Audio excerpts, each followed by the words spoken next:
Sejak kecil, saya selalu dengar macam-macam tentang air sejuk. Ada orang kata ia boleh buat badan masuk angin, buat perut keras dan ada yang lebih ekstrim, boleh ganggu lelaki. Jadi bila saya dengar semua ini, saya pun rasa takut nak minum air ais. Tapi makin saya besar, makin ramai doktor dan pegawai kesihatan Malaysia terangkan dengan cara yang mudah. Rupanya tak semuanya macam yang kita dengar masa kecil. Hari ini, saya cuma nak berkongsi apa yang doktor dan Kementerian Kesihatan Malaysia pernah jelaskan dengan cara yang paling simple supaya kita boleh faham apa yang sebenarnya berlaku dalam badan.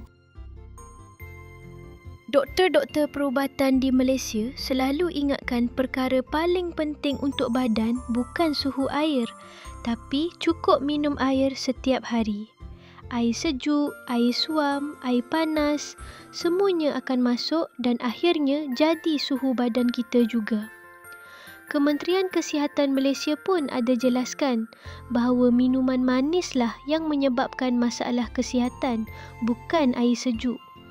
Air kosong sejuk atau suam dua-dua tak menambah lemak. Ia cuma masuk dan badan guna macam biasa.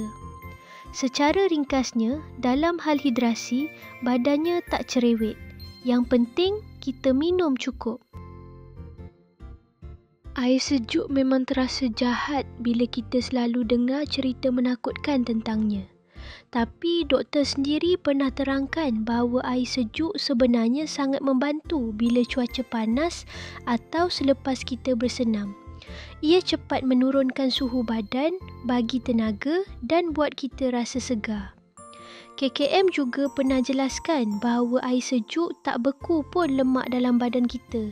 Itu cuma mitos yang datang daripada cara kita membayangkan minyak dalam kuali. Tapi badan kita tak bekerja macam tu. Walaupun begitu, ada orang memang tak selesa bila minum terlalu sejuk. Perut terasa pedih atau tak sedap. Ini bukan sebab air sejuk tak elok, tapi sebab tubuh orang itu lebih sensitif. Kalau diri sendiri rasa tak serasi, pilihlah suhu yang lembut. Air panas atau suam lebih sesuai bila kita sedang batuk, selesema atau rasa tak sedap badan. Doktor di portal kesihatan seperti Hello Doktor dan beberapa rujukan antarabangsa yang biasa digunakan media Malaysia ada terangkan bahawa minuman suam buat otot tekak dan dada rasa lebih lega. Air suam juga kadang-kadang buat perut lebih selesa, terutama bagi orang yang ada gastrik atau mudah kembung. Cuma doktor pesan satu perkara, jangan minum air yang terlalu panas sebab boleh cederakan tekak.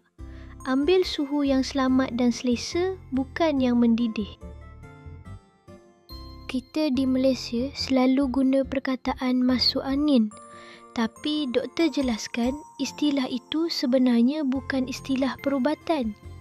Bila seseorang rasa perut tak sedap selepas minum air sejuk, itu sebenarnya boleh jadi tanda gastrik, reflux atau usus sensitif.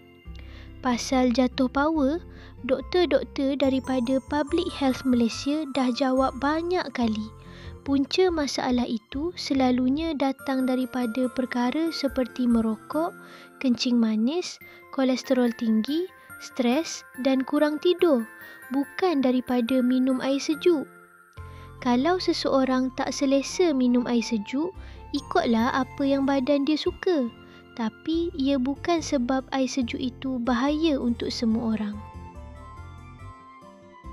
Kalau saya kumpulkan apa yang doktor Malaysia dan pegawai kesihatan selalu jelaskan, jawapannya sebenarnya mudah.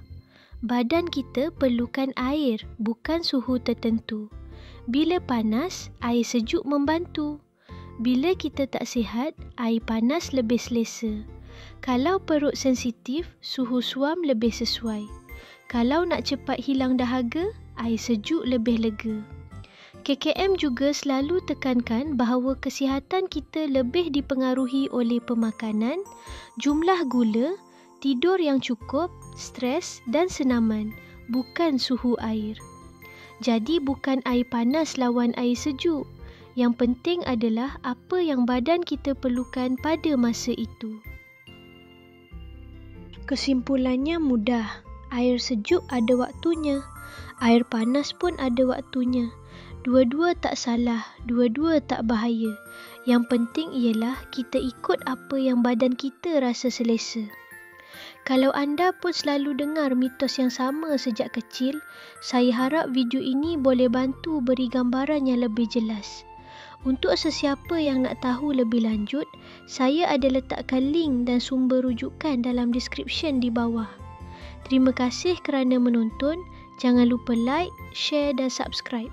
Jumpa anda di video seterusnya.